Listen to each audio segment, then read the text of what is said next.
지금 이 영상을 보고 계신 분들 중에 혹시 근로장려금이라는 말은 들어봤는데 어차피 나는 해당이 안 될 거야 하고 그냥 지나치신 분이 계신가요?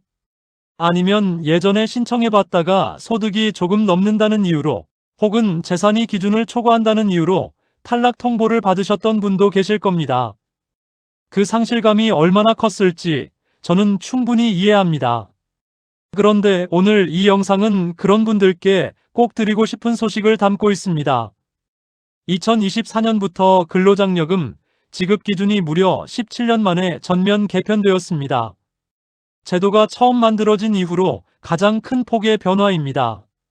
소득 기준이 올라갔고 재산 기준도 완화되었으며 그동안 문턱에 걸려받지 못했던 분들도 이제는 신청 자격이 생긴 경우가 많습니다. 저는 세무 분야에서 30년 가까이 일해왔습니다. 그동안 수많은 분들이 몰라서 혹은 포기해서 받지 못한 지원금을 곁에서 지켜봐 왔습니다. 근로장려금은 단순한 복지 혜택이 아닙니다. 일을 하고 있는 저소득 가구에 국가가 드리는 감사의 표시이자 노후의 팍팍한 살림에 실질적인 도움이 되는 현금입니다. 이 영상 하나로 여러분이 꼭 받으셔야 할 돈을 챙겨가시기 바랍니다. 근로장려금이라는 이름은 자주 들어봤지만 정확히 어떤 돈인지 모르시는 분들이 생각보다 많습니다. 근로장려금이란 일을 하고 있음에도 불구하고 소득이 낮아 생활이 어려운 가구에 국세청이 직접 현금을 돌려주는 제도입니다. 세금을 내는 게 아니라 오히려 국가로부터 돈을 받는 것이어서 처음 들었을 때 반신반의하시는 분들도 많습니다. 이 제도는 2008년에 처음 시작되었습니다. 당시에는 대상이 매우 좁았고 금액도 지금보다 훨씬 적었습니다. 그런데 문제가 있었습니다. 세상이 변하고 물가가 오르고 최저임금이 오르는 동안에도 근로장려금을 받을 수 있는 소득 기준은 거의 그대로였습니다. 그러니 예전에는 해당이 됐던 분이 소득이 조금 올랐다는 이유로 탈락하거나 처음부터 기준을 살펴보지도 않고 포기하는 경우가 생긴 것입니다. 혹시 이런 경험 있으신가요? 친구나 이웃은 근로장려금을 받았다는 이야기를 들었는데 나는 왜 안 되는지 모르겠다 싶었던 적이요. 바로 그 기준이 이번에 바뀌었습니다. 근로장려금은 크게 세 가지 유형으로 나뉩니다. 혼자 사는 단독 가구, 배우자만 있는 헛벌이 가구, 그리고 부부가 모두 일하는 맞벌이 가구입니다. 각각 소득 기준과 최대 지급액이 다릅니다. 그리고 여기서 중요한 점은 근로장려금은 직장인뿐 아니라 사업 소득이 있는 자영업자, 인정 용역 소득이 있는 분들도 신청할 수 있다는 것입니다. 청소나 가사 도우미, 배달, 간병, 방문 판매 같은 일을 하시는 분들도 해당됩니다. 이제 실제 사례를 하나 소개해 드리겠습니다. 경기도 수원에 사는 72세 이순부님은 남편과 사별한 뒤 혼자 생활하면서 아파트 청소 일을 주 3일 하고 있었습니다. 한 달 수입은 70만 원 안팎. 넉넉하지는 않았지만 그분 스스로 일을 한다는 자부심이 있어서 복지 혜택을 신청하는 것에 늘 부담을 느끼셨습니다. 주민센터에서 근로장려금 안내를 받은 것도 이미 몇 해 전이었는데 그때 이미 재산 기준을 약간 초과한다는 이유로 탈락했던 기억이 있어서 이번에도 아예 시도조차 하지 않으셨습니다. 그런데 딸이 개편된 기준을 확인하고 같이 홈택스에서 조회해보니 이번에는 재산과 소득 모두 기준 이내로 확인되었습니다. 신청 결과 단독 가구 기준으로 연간 165만 원을 받게 되었습니다. 그분은 이 돈으로 보청기 수리도 하고 오래 미뤄두었던 치과 치료도 받으셨다고 합니다. 제도를 몰랐기에 아니면 한 번 실패했기에 포기하셨던 분이 이번 개편으로 혜택을 누리게 된 것입니다. 이처럼 근로장려금은 이미 여러분 주변에서 실제로 받고 있는 분들이 있습니다. 다만 본인이 해당하는지 확인조차 못하고 계신 경우가 많을 뿐입니다. 제도의 구조를 이해하면 내가 받을 수 있는지 판단하는 것은 그리 어렵지 않습니다. 이번 개편의 핵심은 딱 두 가지입니다. 소득 기준이 올라갔고 재산 기준도 완화되었습니다. 이 두 가지 변화만 정확히 이해하셔도 본인 해당 여부를 판단하는 데 충분합니다. 먼저 소득 기준입니다. 2024년부터 단독 가구의 경우 연간 총소득이 2,200만 원 이하이면 신청 가능합니다. 이전에는 2천만 원이었으니 200만 원이 올라간 겁니다. 헛벌이 가구는 기존 3,200만 원에서 내부 구간 조정이 있었고 맞벌이 가구도 세부 기준이 함께 정비되었습니다. 그런데 여기서 중요한 것은 단독 가구 기준의 상향이 특히 혼자 사시는 어르신들에게 크게 유리해졌다는 점입니다. 혹시 지금 일하면서 연간 소득이 2,200만 원이 넘지 않는다고 생각하시는 분이라면 이 소득 기준에 해당하실 가능성이 큽니다. 소득이 너무 없어도 안 되고 너무 많아도 안 됩니다. 적당히 일하고 계신 분들이 오히려 가장 많이 받습니다. 다음은 재산 기준입니다. 이번 개편에서 가장 크게 달라진 부분이 바로 여기입니다. 기존에는 가구원 전체의 재산 합계가 2억 원을 초과하면 신청 자격이 아예 없었습니다. 그런데 2024년부터는 이 기준이 2억 4천만 원으로 올라갔습니다. 4천만 원이 높아진 셈입니다. 그리고 재산이 1억 7천만 원을 초과하고 2억 4천만 원 이하인 경우에는 지급액의 50%만 받는 감액 지급이 적용됩니다. 여기서 재산이란 무엇을 말할까요?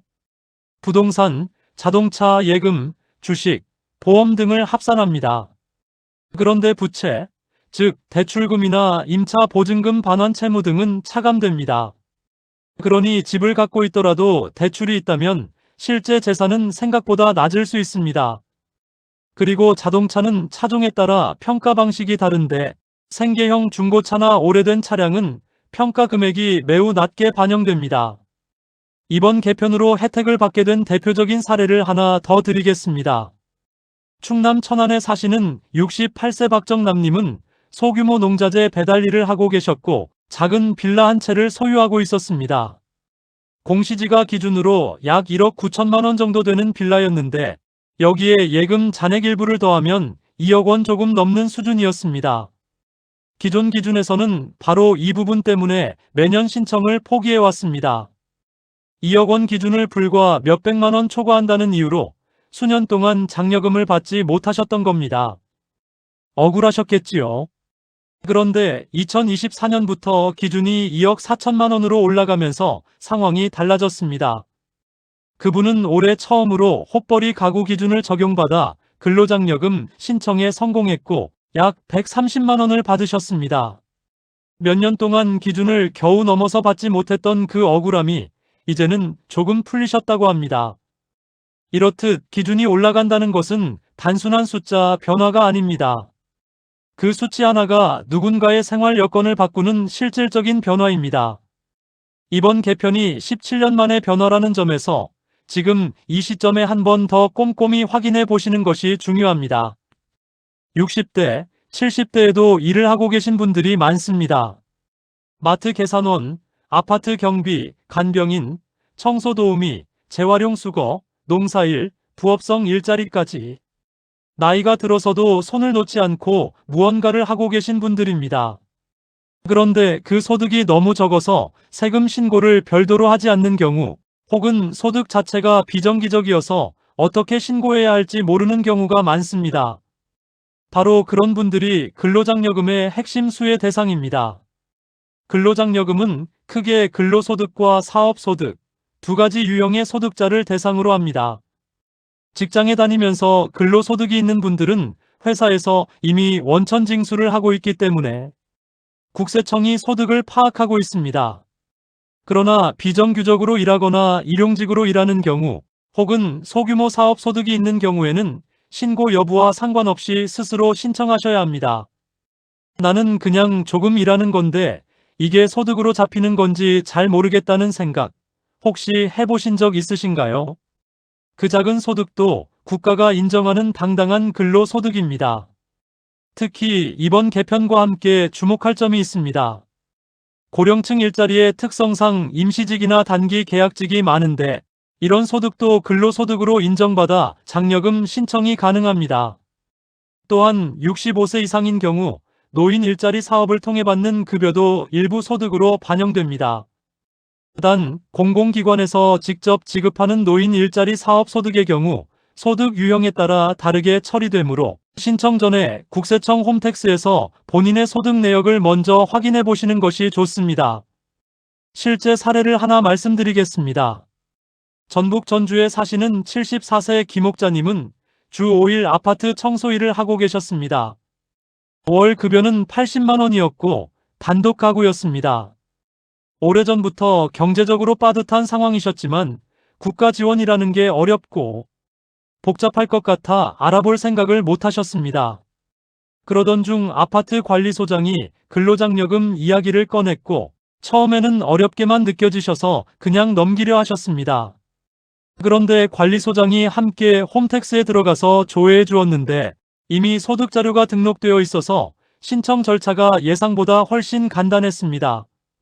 본인 인증 한 번에 주소와 계좌 정보만 입력하면 끝이었습니다.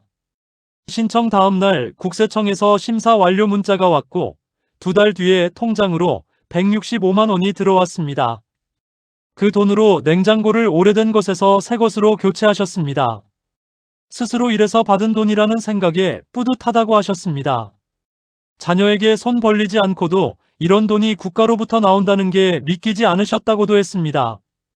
이분처럼 지금 일하고 있다는 사실 자체가 근로장려금 신청의 출발점입니다. 나이나 직종에 관계없이 소득이 있고 기준에 맞는다면 받을 자격이 있습니다. 이것은 혜택이 아니라 권리입니다. 근로장려금 신청 방법은 크게 2가지 시기로 나뉩니다.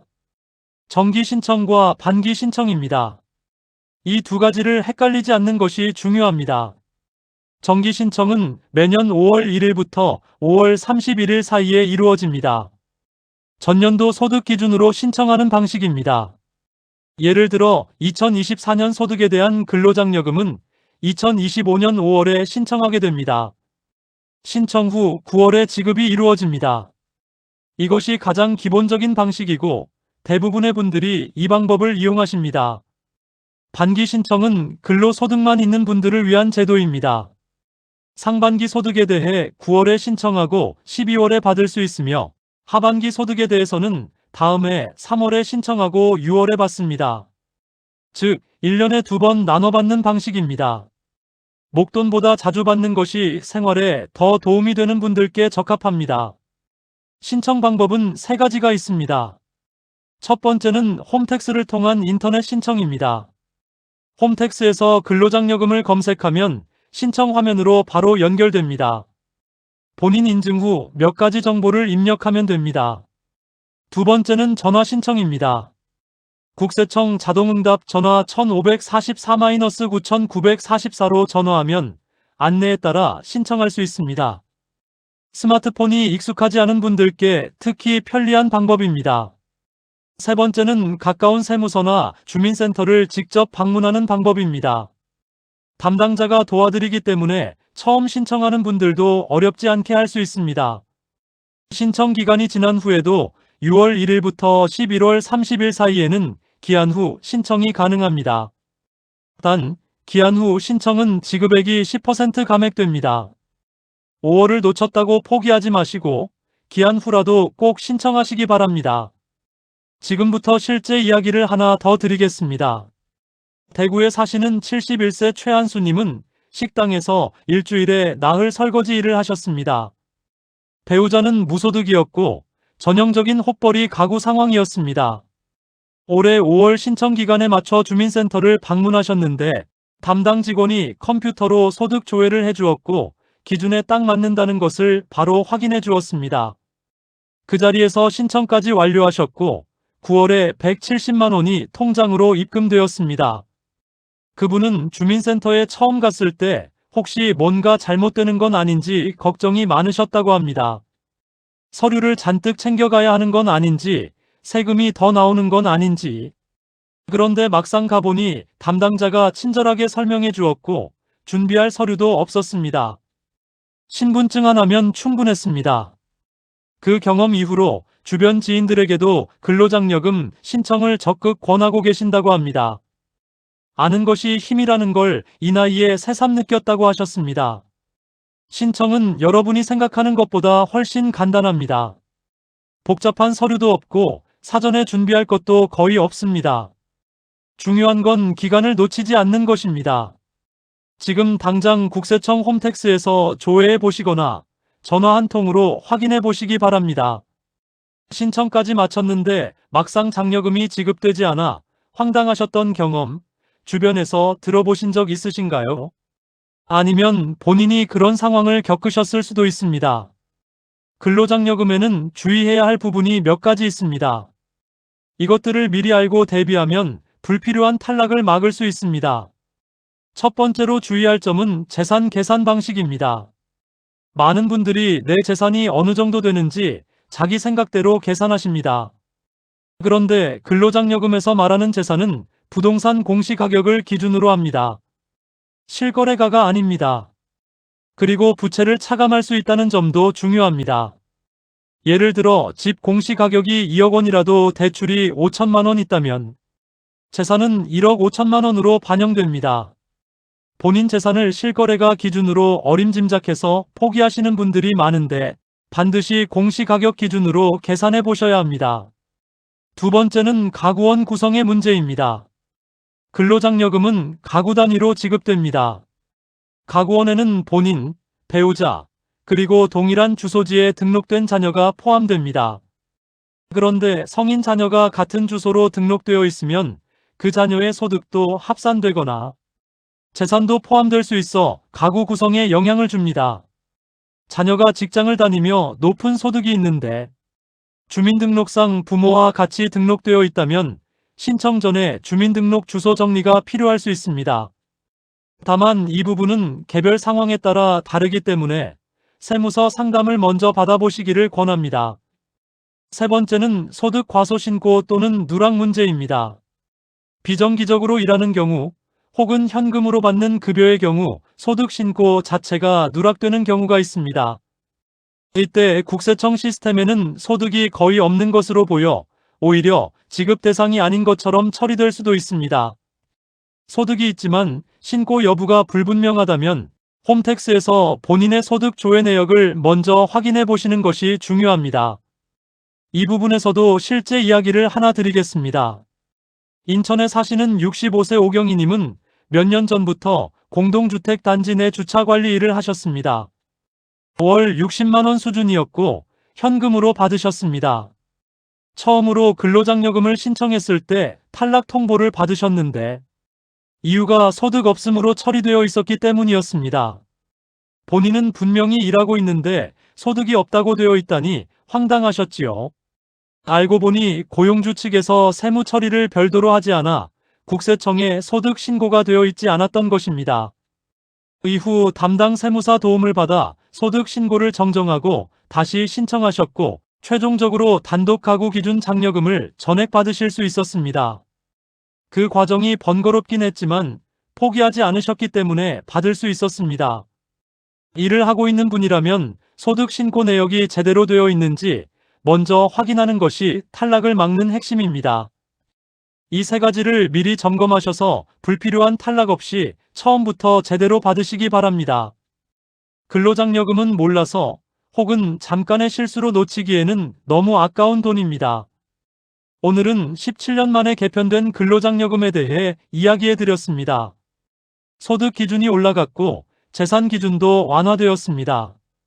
그동안 문턱에 걸려서 받지 못했던 분들, 한번 실패한 뒤 포기하셨던 분들, 아예 자기 이야기가 아닌 줄 아셨던 분들, 오늘 이 영상이 그분들께 다시 한번 시도해볼 용기가 되어드렸으면 합니다. 근로장려금은 국가가 일하는 분들에게 드리는 응원입니다.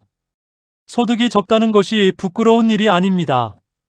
오히려 그 어려운 상황에서도 일을 놓지 않고 계신 분들이야말로 이 사회를 묵묵히 지켜온 분들입니다. 그 노력에 대한 정당한 보상을 국가가 드리는 것이니 당당하게 신청하십시오. 지금 바로 하실 수 있는 것은 두 가지입니다. 첫 번째는 국세청 홈택스에 접속하셔서 근로장려금 신청 자격 조회를 해보시는 것입니다. 두 번째는 인터넷이 어려우신 분들은 1544-9944로 전화하시거나 가까운 주민센터를 방문하시는 것입니다. 신분증 하나면 충분합니다. 신청 기간은 매년 5월입니다. 놓치셨더라도 11월까지는 기한 후 신청이 가능합니다. 오늘 이 정보를 혼자 갖고 계시지 말고 주변의 어르신들께도 꼭 전달해 드리십시오. 아는 것이 곧 돈이 되는 시대입니다. 여러분의 노후가 조금 더 든든해지시길 진심으로 바랍니다.